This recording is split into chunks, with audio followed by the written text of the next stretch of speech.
ஆயுர்வேதத்தின்படி நம்ம உடம்புல வாதம், பித்தம், கபம் இந்த 3 தோஷமும் இருக்குது.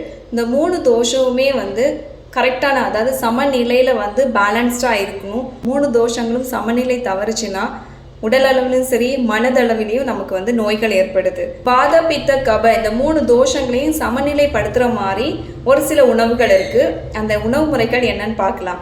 முதல்ல நீர்ச்சத்து இருக்கக்கூடிய தர்பூசணி. இந்த தர்பூசணி பழத்தில் நிறைய சத்துக்கள் இருக்குது. கூடவே வாத தோஷத்தையும் பித்த தோஷத்தையும் குறைக்கக்கூடிய தன்மையும் சமநிலைப்படுத்தக்கூடிய தன்மையும் இருக்குது. ரெண்டாவது பார்த்தீங்கன்னா வெள்ளரிக்காய். இந்த வெள்ளரிக்காயிலையுமே நிறைய நீர்ச்சத்து இருக்குது. இது பித்த தோஷத்தை சமநிலைப்படுத்த உதவுது. மூணாவது இளநீர். இளநீர்லேயுமே நிறைய சத்துக்கள் இருக்குது. அதோட எலக்ட்ரோலைட்ஸுமே இருக்குது.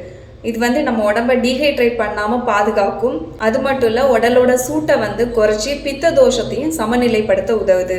அடுத்து தயிர். தயிர் உணவு செரிமானத்துக்கு ரொம்பவே ஹெல்ப் பண்ணுது.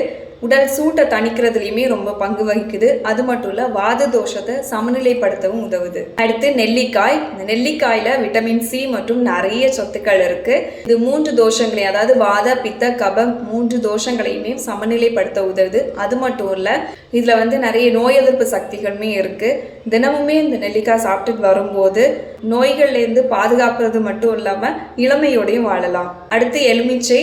எலுமிச்சை ஜூஸாவோ இல்லை தண்ணியில் போட்டு குடிக்கும் போதுமே வாதப்பித்த கபதோஷங்களை சமநிலைப்படுத்துது. அது மட்டும் இல்லை, உடம்போட ஹீட்டை தணிக்கிறதுலையுமே ரொம்ப பங்கு வகிக்குது. இது எல்லாமே அன்றாட வாழ்க்கையில் நமக்கு ஈஸியாக கிடைக்கக்கூடிய பொருட்கள் தான். இதை அவங்கவுங்க உடம்புக்கு ஏற்றவாறு நம்ம எடுத்துகிட்டு வரலாம். உடல் அதிகமாக சூடாக இருக்கிறவங்க அதை தணிக்கக்கூடியது மாதிரி இளநீர், வெள்ளரிக்காய் இந்த மாதிரி எடுத்துக்கலாம். அதே மாதிரி வாத தோஷம் அதிகமாக இருந்துச்சுன்னா அதை சமநிலைப்படுத்துறதுக்கும், கபதோஷம் அதிகமாக இருந்துச்சுன்னா அதை சமநிலைப்படுத்துறதுக்கும் இந்த மாதிரி ஒரு சில உணவுகள் இருக்கும். இன்னுமே நிறைய உணவுகள் இருக்குது. இது ஈஸியாக நமக்கு அவைலபிளாக இருக்கிறதுனால இந்த உணவுகள் மட்டும் நான் இப்போதைக்கு சொல்லியிருக்கேன். இதை கண்டிப்பாக ஃபாலோ பண்ணுங்கள். தேங்க்யூ.